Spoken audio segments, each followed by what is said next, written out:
Kilahok sa politika, kinilala siya dahil sa masiding pangako sa filantropiya, katarungang panlipunan at mataimtim na pananampalatayang Katolika. Ang mga pangunahing aspeto ng kanyang buhay na sumusuporta sa kanyang layunin para sa kanonisasyon ay kinabibilangan ng mga sumusunod. Una, gawaing pantao. Si Quezon ay kilala bilang ina ng masa at gumanap ng mahalagang papel sa muling pagtatatag ng Philippine National Red Cross pagkatapos ng ikalawang digmaang pandaigdig kung saan nagsilbi siyang unang tagapangulo. Aktibo rin siyang sumusuporta sa mga bahay ampunan tulad ng White Cross at Association de Damas Filipinas, sa Girl Scout of the Philippines at sa Philippine Tuberculosis Society.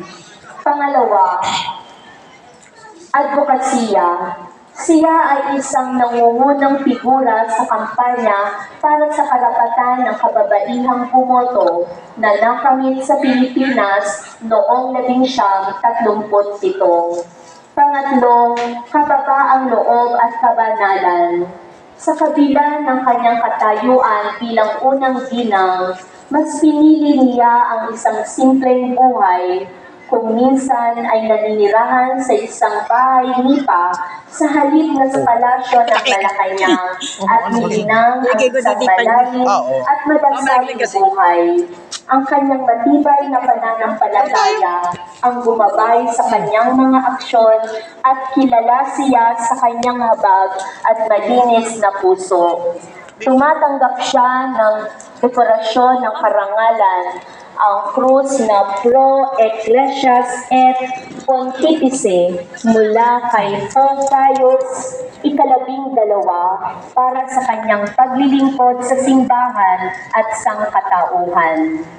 Sakripisyo at pagkamartir. Pagkatapos ng kamatayan ng kanyang asawa noong 1944, tumanggi siyang tumanggap ng pensyon mula sa gobyerno na sinasabing hindi niya matatanggap ito ng malinis ang konsyensya habang maraming mga balo ng digmaan at mga ulila ang nagdurusa. Ang kanyang buhay ay nagtapos sa trahedya noong Abril 28, 1949 nang siya at ang kanyang panganay na anak na babae ni si Maria Aurora at ang iba pa sa kanilang grupo ay tambangan at patayin ng mga hukbalahap habang papunta sa Baler upang inagurahan ang isang ospital na pinangalan sa kanyang asawa.